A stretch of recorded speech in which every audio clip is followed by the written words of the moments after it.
Bienvenue dans cette nouvelle vidéo. Aujourd'hui on va parler des filtres pour la photo. C'est parti!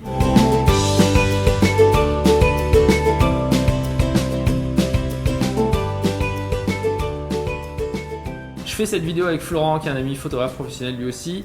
Il pourra expliquer peut-être des choses que j'aurais moi-même mal expliquées. En photo on utilise des filtres et ils ont tous une raison d'être différente. On va essayer d'y voir plus clair aujourd'hui. Les deux premiers dont on va parler, c'est le filtre à protection neutre et le filtre AUV, qui sont deux filtres différents mais qu'on peut mettre dans la même catégorie. Donc en fait un filtre UV ça sert essentiellement à protéger la lentille frontale de votre objectif parce que comme on le voit là ça ne filtre que les UV donc on ne voit rien en fait comme différence, qu'on l'ait ou qu'on l'ait pas. On verra toujours la même chose, on fera toujours la même photo. Ce filtre, vous pouvez le mettre en permanence sur votre objectif pour le protéger et ne jamais l'enlever. Le seul usage que vous aurez de ce filtre, c'est un usage de protection. En gros, le filtre UV il va arrêter les rayons UV. Mais ces rayons UV, on n'est pas capable avec l'œil humain de les voir. Donc, quand on va les mettre sur un objectif photo, on ne verra pas la différence puisqu'ils vont arrêter quelque chose qu'on ne voyait pas déjà avant, qui est les rayons UV. Donc, en gros, sa raison d'être principale, c'est uniquement de protéger la lentille de l'objectif.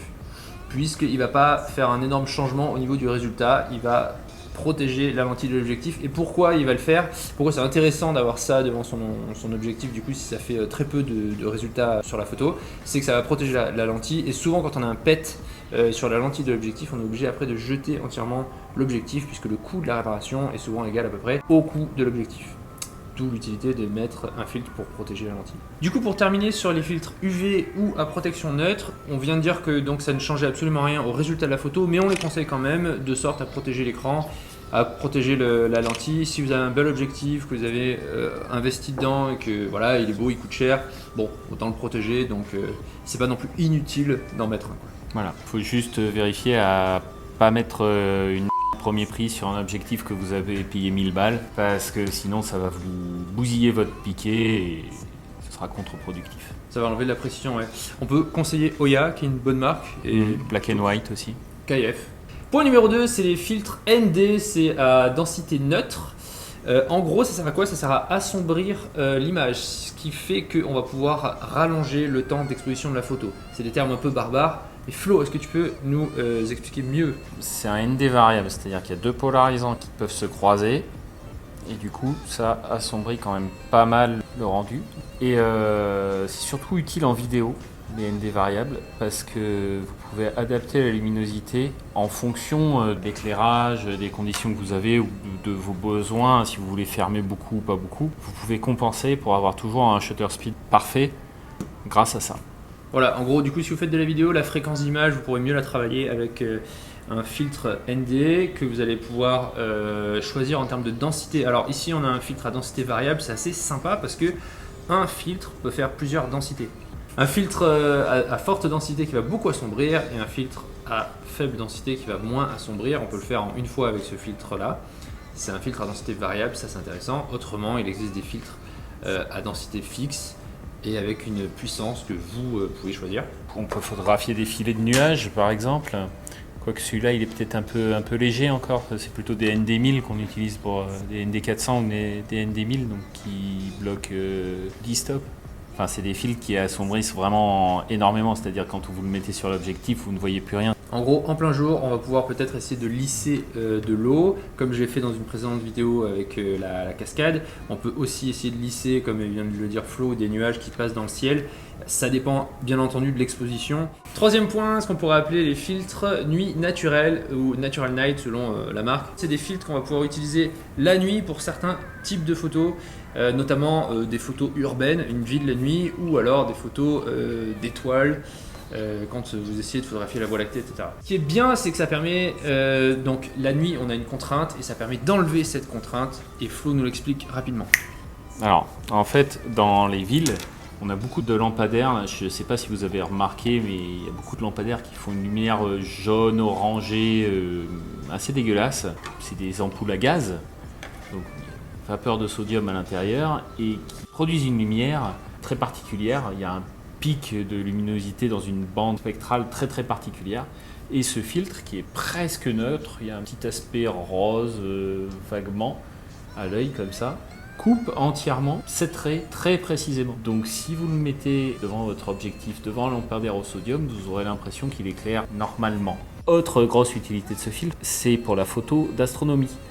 Vous allez pouvoir couper cette raie précisément et donc couper une grosse partie de la pollution lumineuse. Donc en gros, pour faire simple, si on n'a pas ce filtre nuit naturelle, quand on va photographier la ville, on va avoir, à cause des lampadaires et de leur qualité de lumière un peu bizarre, beaucoup trop de jaune et beaucoup trop de orange sur notre photo.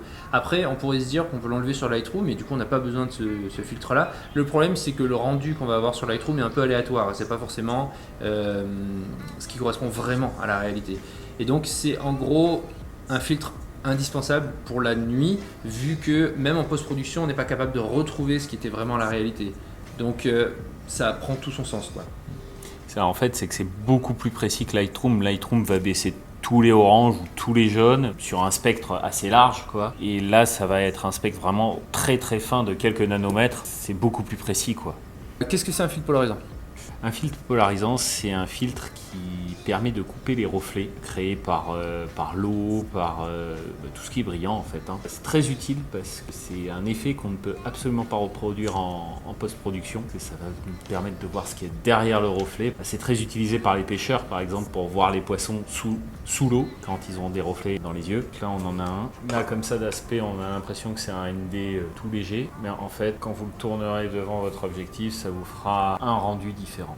Donc en gros le filtre polarisant il va réussir à couper les reflets pour retrouver les informations qu'il y a derrière ces reflets et c'est pas quelque chose qu'on peut refaire en post-production sur Lightroom ou quoi. Donc là aussi ça a tout son sens, c'est-à-dire que ça permet de voir quelque chose qu'on n'aurait vraiment pas pu voir si on n'avait pas ce filtre là. Un mot sur les bagues d'adaptation. En gros, si vous avez un filtre que vous avez acheté qui vous plaît beaucoup et qui coûtait cher, vous pouvez plutôt que le racheter du nombre d'objectifs que vous avez, si vous avez 4 objectifs qui ont un diamètre différent, évitez d'acheter 4 fois le même filtre juste avec un diamètre différent. Ce que vous faites, c'est que vous prenez des bagues d'adaptation et en gros pour un filtre qui vous plaît, il veut jouer avec le filtre. En gros pour un filtre qui est bien, qui vous plaît et qui a coûté cher, vous pouvez avec des bagues d'adaptation qui coûtent moins cher l'utiliser ensuite sur tous vos objectifs. Vous pouvez prendre des filtres même plus grands que votre diamètre maximum si vous avez l'intention de faire évoluer votre parc d'objectifs. Vous pouvez prendre un filtre beaucoup plus grand. Comme ça, vous êtes tranquille, vous n'avez plus qu'une petite bague à acheter plutôt que de tout racheter, les filtres et les bagues. Voilà, donc économiquement c'est plus intelligent. Pour cette vidéo, on a reçu des filtres de la part de KF, on les remercie beaucoup. Vous pouvez les retrouver en promotion via mon blog pour une quantité de temps limitée. Donc en passant par mon blog, vous aurez un code promo pour ensuite pouvoir les acheter moins cher sur Amazon. Merci d'avoir regardé cette vidéo, on espère qu'on vous a appris des choses sur les filtres, on espère aussi que ça vous permettra de faire des meilleures photos dans votre pratique. Si il y a quelque chose que vous n'avez pas bien compris, vous pouvez l'écrire en commentaire, on essaiera de vous répondre. Si on a oublié quelque chose dans cette vidéo à propos des filtres, c'est bien possible, si vous avez des bons conseils à donner aux gens qui les regardent, n'hésitez pas à les écrire en commentaire, on espère que nous en tout cas on aura été le plus complet possible.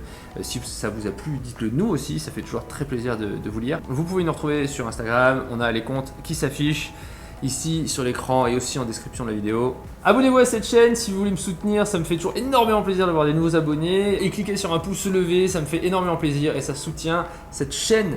Merci beaucoup de nous avoir suivis et à très bientôt pour une prochaine vidéo.